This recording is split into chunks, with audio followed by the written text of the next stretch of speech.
तीन में नहीं बैठे हो, थम जाओ। अभी सीईओ बोल के इंट्रोड्यूस किया है, कुछ तो लाज रखो। कंटेंट राइटिंग, लिखना और डिजाइनिंग।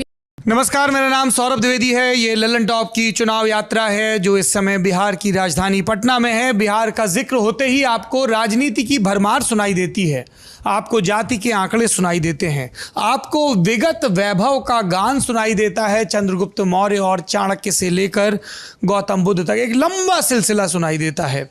नालंदा का जिक्र सुनाई देता है, जिक्र होता है विक्रमशिला का। आपको बताया जाता है मध्यकाल की मेधा के बारे में। लेकिन सरकारी नौकरियों की होड़ के बीच बिहार से जो एक स्वर लगभग नदारद रहता है, वो स्वर है अपने दम पर अपना काम करना और दूसरों के लिए भी रोजगार के अवसर सृजित करना।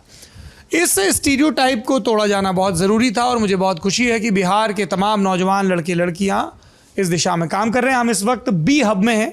ये एक बिजनेस हब का सेंटर है जो बिहार की राजधानी पटना में है।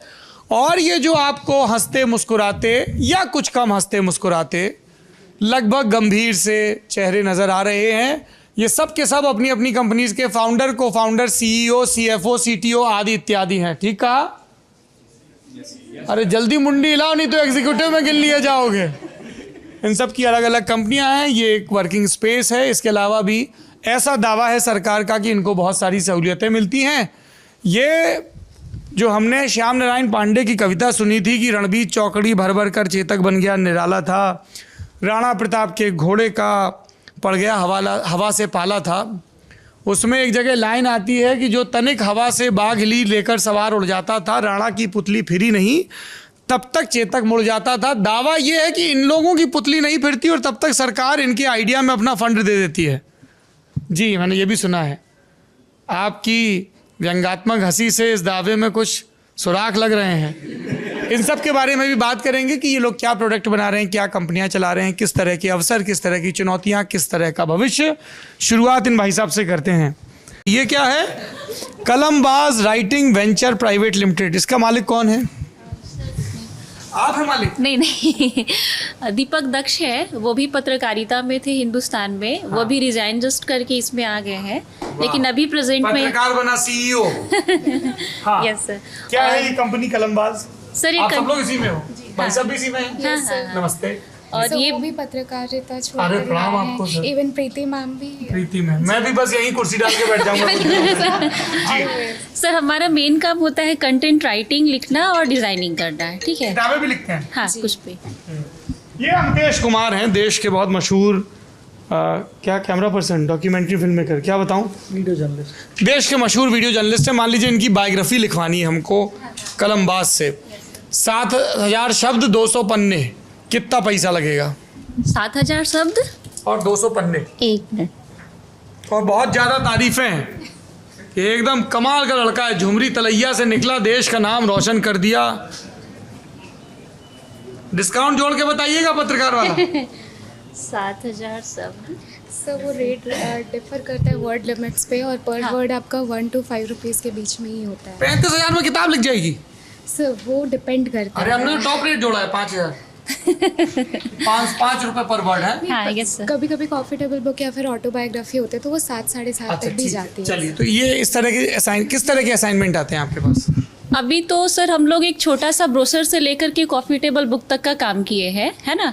और फोटोग्राफी भी किए हैं, वीडियोग्राफी भी किए हैं, फॉरेस्ट डिपार्टमेंट का हम लोग, और डॉक्यूमेंट्री भी बनाए हैं। कंटेंट क्यूरेशन का काम? Yes sir, yes sir, yes sir. Designing है उसका, या कंटेंट किसी भी तरह का हम लोग लिख सकते हैं। जैसे ये जो कृषि विभाग का तिल क्रांति के पथ पर गया, ये आपने बनाया है? जी सर, ये हमें गया तिल का इतिहास। सर गया में तिलकुट फेमस है, लेकिन वहाँ पे तिल होती नहीं थी। ठीक है? हाँ। लेकिन अब तिल वहाँ बहुत काफ़ी मात्रा में हो रहा है, तो उसी का ये सक्सेस स्टोरी है। वाह, ये मैं रख लूं? हाँ, रख सकते हैं सर। ये महाराष्ट्र मराठी मंडल पटना, ये पटना क्या? में मराठी फैमिली पिछले 55 साल से गणेश उत्सव मनाते हैं। वाह। तो इनकी पूरी जर्नी हमारा लिखा हुआ है। डॉक्यूमेंट नहीं था, तो ये डॉक्यूमेंट। तो आप लोग एक रेगुलर पब्लिशर से कैसे अलग हैं?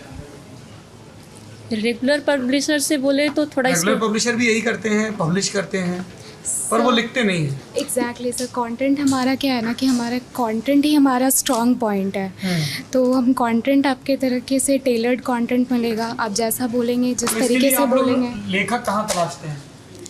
सर सबसे पहले तो ये दोनों हमारे पत्रकारिता से ही है, और जो लोग और भी लिखने वाले हैं वो लगभग गोल्ड मेडलिस्ट ही है। तो हम लोग कोशिश करते हैं, हमारे यहाँ एज ग्रुप भी आपको 16 साल से लेकर के 75 साल तक के लिखने वाले लोग हैं।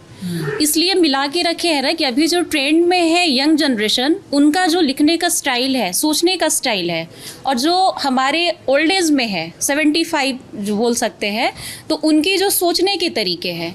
अगर रिसर्च वर्क आता है तो पहले हम लोग दोनों की बातों को मिला करके समझते हैं, तब लिखना स्टार्ट होता है ना। ठीक है, बैठिए। भी हो, कितनी भी साइट स्विच की हो, उसका डेवलपमेंट का एग्जांपल ये बीहब है। चलिए इस पॉइंट पर ये बातचीत समाप्त करते हैं। बहुत ही अलग अलग मुख्तलिफ सी राय आई। पहले तो स्टार्टअप को लेके ब्यौरे मिले, फिर स्टार्टअप के इकोसिस्टम में सुधार क्या होने चाहिए, और आखिरी में हमेशा की तरह राजनीतिक चर्चा। आप देख रहे हैं ललन टॉप की यात्रा।